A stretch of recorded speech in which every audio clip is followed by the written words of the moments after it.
Só, só recapitulando, né? A gente está fazendo a correção da avaliação.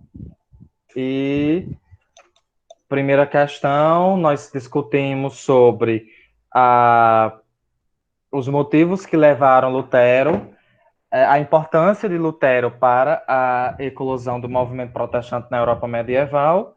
E a segunda questão, explicar o que eram as indulgências e como isso impactava a vida dos cidadãos. Tá bom? E aí, eu vou ler uma resposta aqui, não sei de quem é, eu não vou citar o nome.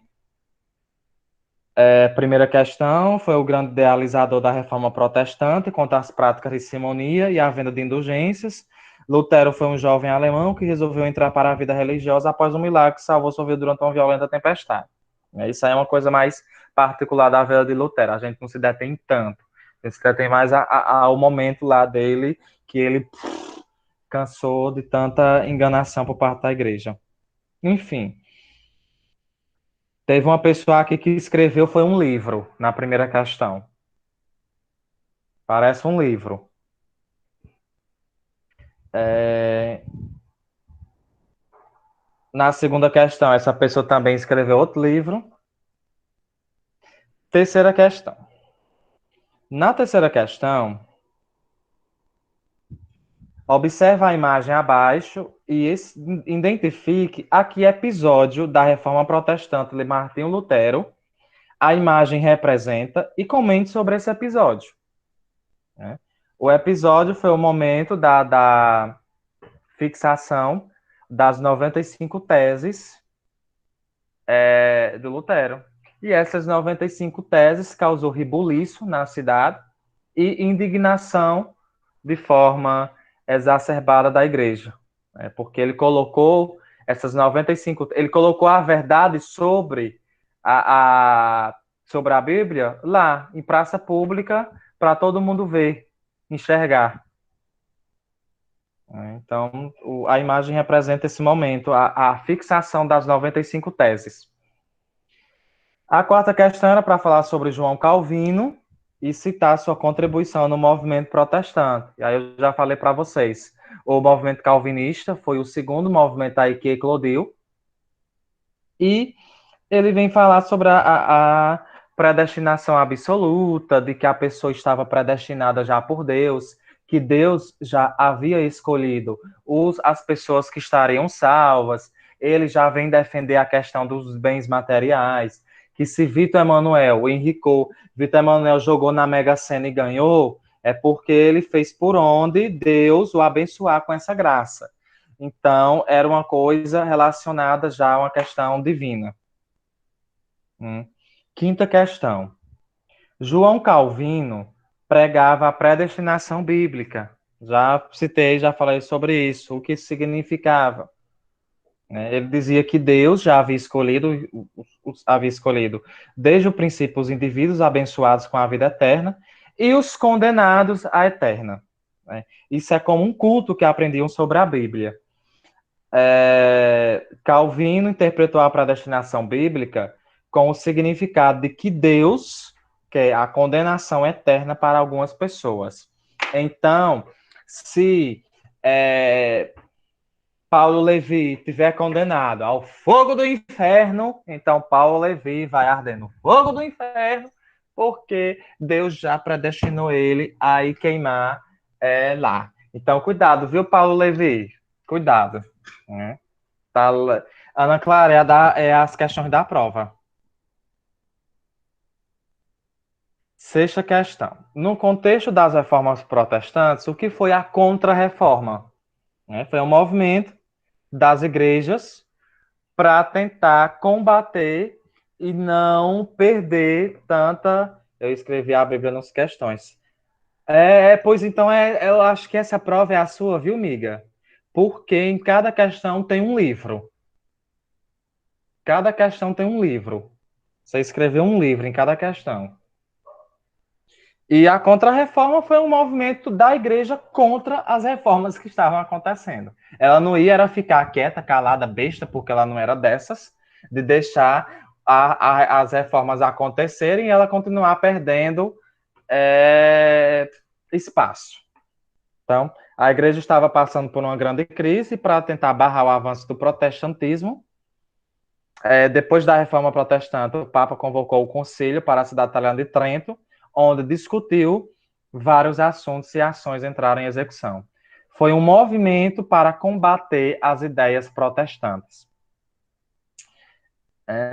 Combater as críticas, o avanço do protestantismo, porque muita gente estava deixando a Igreja Católica, estava seguindo as ideias luteranas, então ela estava se sentindo, de certa forma, prejudicada, sem contar de que aí já tinha um movimento renascentista batendo a porta da igreja. Então, o movimento renascentista de um lado, o movimento protestante de outro, a igreja estava meio que encurralada.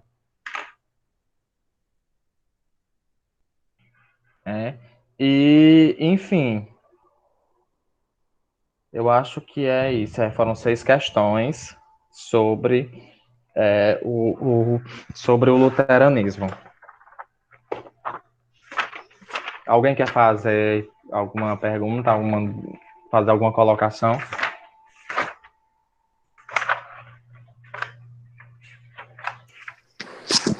Não. Ó, então, nós iniciamos essa unidade já essa parte bimestral sobre os povos da América pré-colombiana, certo? Falamos sobre maias, falamos sobre astecas, falamos sobre incas, certo? E aí, para a gente finalizar essa unidade, eu vou falar só um pouquinho sobre os incas. Falta falar sobre os incas, né? Primeiro, os incas são os terceiros povos da América pré-colombiana. Eles se predominaram aqui na América Latina, especificamente no Peru, cidade de Cusco.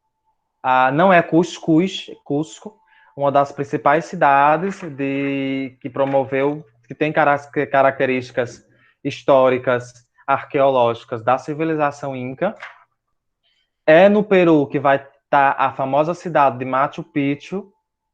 Machu Picchu foi uma cidade desenvolvida pelos incas, e ela serviu como base de esconderijo dos incas contra a invasão espanhola.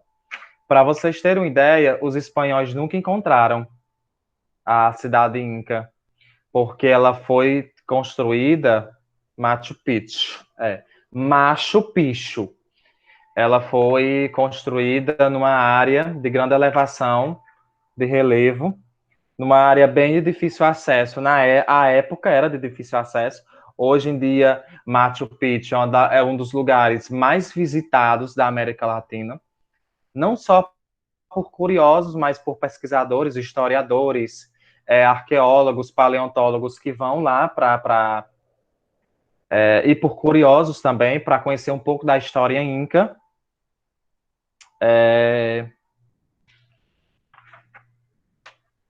Localizada aí nos Andes Centrais. A gente tem aí na região onde hoje se predomina o atual Peru. Então, eles tinham uma dominação política, eles tinham uma população de quase 7 milhões de pessoas, e essas 7 milhões de pessoas, devido a ter uma grande complexidade na questão do quesito população, essa população era pertencente a mais de 100 grupos étnicos distintos. Então, era um povo aí, e eles também desenvolveram o império, né, o famoso Império Inca. E uma característica era que o governo Inca cedia, cada família recebia uma porção de terra para plantar e compartilhavam também com os demais habitantes da Iulu, que a Iulu é o que eles chamavam de cidade, de vilarejo, que era a área ali urbana, onde aconteciam as atividades comerciais, políticas da civilização, né? As terras incas eram unificadas por meio de uma rede de estradas talhadas nas encostas das montanhas, né? Um animal que era bem característico, que era bem utilizado por eles, eram as famosas ilhamas, né? As ilhamas eram bem... Na página 145 do livro, vocês têm uma imagem aí das ilhamas. Eles acreditavam muito na questão... Os incas, eles mumificavam os mortos também, igual os egípcios, porque eles acreditavam muito no corpo que depois da morte iriam para uma eternidade.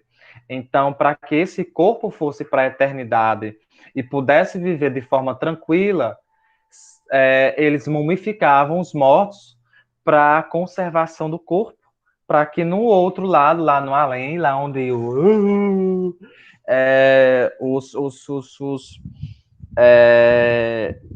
porque para eles a morte era o início de uma viagem paralela entre o real e o transcendental. Então, eles tinham essas ideias de mumificação dos mortos. E aí tem, falando sobre a cidade de Machu Picchu, né? Foi uma das poucas cidades incas que sobreviveram à conquista espanhola. Ela não foi descoberta pelos europeus na época colonial. Isso é uma das características mais importantes que a gente sempre frisa sobre Machu Picchu, que quase 500 anos aí de exploração colonial, os espanhóis não conseguiram encontrar Machu Picchu. Enfim, acho que é isso.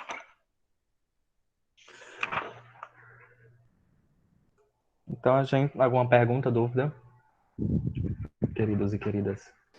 Professor, uma coisa que eu sempre tive dúvida. Tipo assim, hoje, por exemplo, vou falar sobre os egípcios. Que tipo assim, como os egípcios conseguiram construir, tipo assim, aquelas obras com tanta, vamos dizer dessa forma, as pirâmides, sendo que, tipo assim, até um tempo atrás era uma dúvida como eles fizeram isso, porque, tipo assim... Fala. Levi, não existe nenhum um consenso dos historiadores em como eles conseguiram. O que se sabe sobre as pirâmides é de que quem construiu foram os escravos. Mas pergunta-se muito como, por exemplo, porque as pirâmides eram construídas em bloco.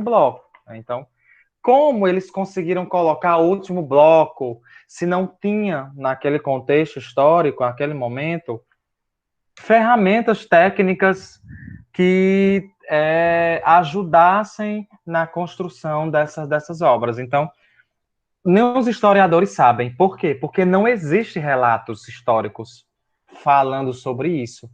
O que se sabe é que foram os escravos quem faziam as construções, e no caso das pirâmides, as pirâmides elas serviam como cemitério para os faraós e para a família do faraó. As pessoas que eram de classe abastada no Egito Antigo eram enterrados em valas, né, pequenos buracos, faziam buracos, jogavam o corpo lá e depois enterrava. Mas o faraó era na pirâmide, era dentro de um sarcófago, que hoje a gente chama de caixão, mas lá eles chamavam de sarcófago, e mumificavam os mortos, porque acreditavam também na preservação da alma, que a alma saía, que ia para o mundo dos mortos, né? O mundo dos mortos, eles acreditavam nisso, na ideia do mundo paralelo entre os vivos e os mortos. Enfim, mas não existe um consenso sobre a construção das pirâmides. O que se sabe é isso, de que foram os escravos e que era para o faraó e para a família do faraó. Alguma pergunta mais? Quando o faraó morria, como é que é? Todas as pessoas que eram próximas, até o tesouro ia junto com ele? Sim. Eu vi isso em algum lugar. eram duas urnas, uma para as joias, para os objetos que pertencem pessoais e alguns órgãos do corpo que eles arrancavam e que colocavam em uma urna à parte, também com a ideia de preservação, né? Geralmente era o coração, eram as partes aqui do tórax, o que a gente chama de as vísceras. Farofax, tá bom? Mais alguma coisa? Caso não tenham, Johnny tá calado hoje. Que prova? Minha gente, que prova é essa que a Ana Clara tá falando? A do próximo Ana Clara, mês. já tem prova? Calma, a próximo mês não, desse mês. Desse mês, eu confundi. Calma, ainda faltam 4 semanas. A prova. Entendeu? Confundi. Então, pois tá bom, minha gente. Olha, professor, 4 semanas nesse tempo assim. Pois é, né? Para vocês verem que. E daqui a 4 semanas já são as provas. Ó, as provas é de 21 a 25 de setembro. 21 a 25 de setembro. Já estamos. Hoje é 1º de setembro. Sério? Tá. E já falando para vocês, segunda-feira, dia 7 de setembro, feriado nacional, não haverá aula aqui pelo Meet. Não, de jeito nenhum. Nada de aula, vão dormir, vão descansar na próxima segunda-feira. Pai. Peraí, que eu não entendi, não vai ter aula, não? Segunda-feira, dia 7, porque é feriado. Feriado vermelho no calendário, dia da independência do Brasil. Agora a gente já tem mais uma aula. Tchau, professor. Tchau.